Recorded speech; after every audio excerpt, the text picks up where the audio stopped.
Governor Rick Scott says Florida is willing to run its own tests when it comes to adopting Common Core standards for education. But the move may add costs and mean yet another scramble of changes to Florida's testing program. WUFT's Rachel Stern has that story. Yesterday, Governor Rick Scott announced his decision to distance Florida from the Common Core standards movement, at least when it comes to testing.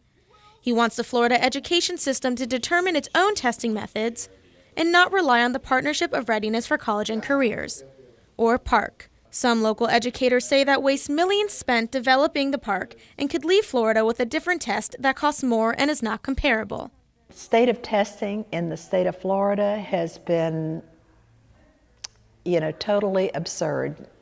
Alachua County School Board member Eileen Roy says parents are tired of the frenzy over ever-changing tests their children have to take. Towards the end of April, over 27,000 students take standardized tests, and there's much debate on whether they are beneficial or not. Over the years, since we've had FCAT, seems like the test has changed and some of the standards have changed, year after year, and that becomes very difficult as a teacher, as a student, as a parent, as a school administrator to try and follow that.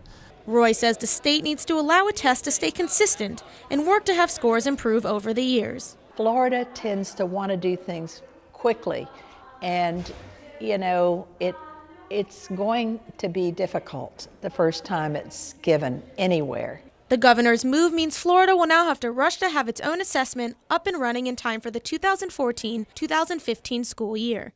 Rachel Stern, WUFT News.